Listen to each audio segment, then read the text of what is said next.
Hello दोस्तों, नमस्ते, प्रणाम। मैं आशा सरगम। हेलो दोस्तों, नमस्कार, प्रणाम। मैं पुष्पा जी सरगम आप लोग के सामने एक लेकर आए हम लोग सोहर की उठान या सोहर जो भी कह लीजिए। और आप लोग सुनिएगा, बहुत अच्छी गीत है। जैसा भी लगे बताइए कमेंट बॉक्स में।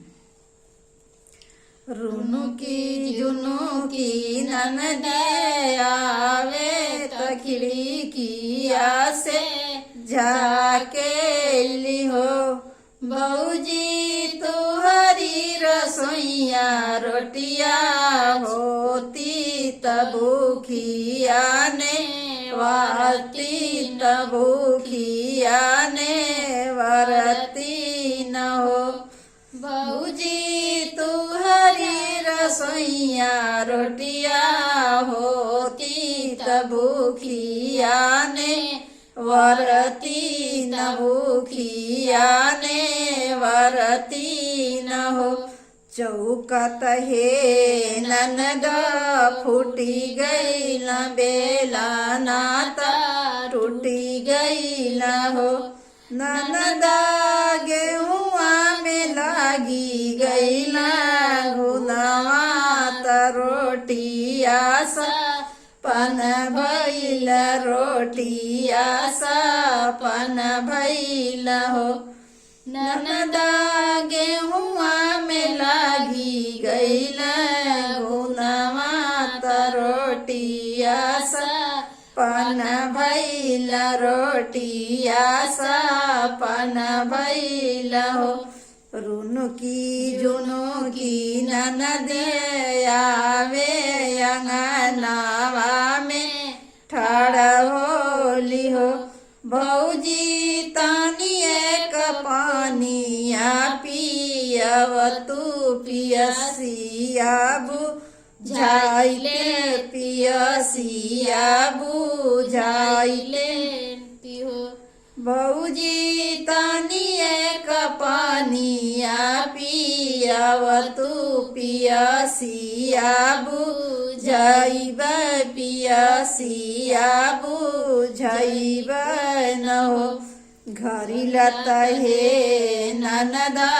फूटी गई डोरियाता टूटी गई डोरियाता टूटी गई हो हे ननदा कुआना में पड़ी गईला सुखात पानी आसा पन भैला पानी आसा पन भैला हो हे ननदा कुआना में पड़ी गईला सुखात पानी आसा पन भैला पानी आसा पन भैला हो रुन की जुनू की ननद आवे ओ सरावा में ठाड़ होली हो भौजी तानी एक देई दे तू तेलवा तके सिया वारी तके सिया वारी हो भौजी तानी एक देई दे तू तेलवा तके सिया वारी तके सिया वारी हो हे ननदा फूटी गई हो हे ननदा तेलवा हे ननदा गिरी गई शीशियाता फूटी गई शीशियाता फूटी गई हो ननदा टूटी गई कही का सरई तके सियासा पन भैल के सियासा पन भैल हो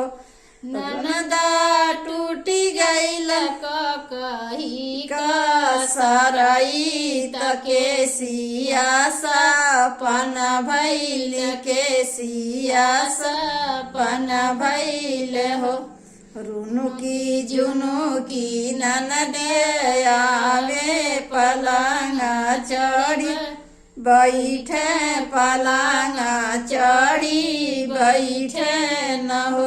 ए भौजी हमरे न भैया के बोलव तू त भेटी गरम जाई त भेटी गरम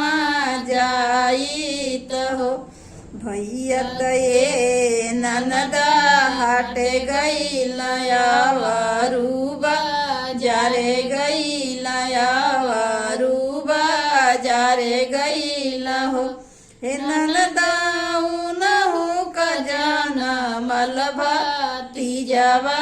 उन्हु बेटी जाओ उन्हु बेटी जायऊ। हे भौजी उनहु का जाना मलबा तीजवा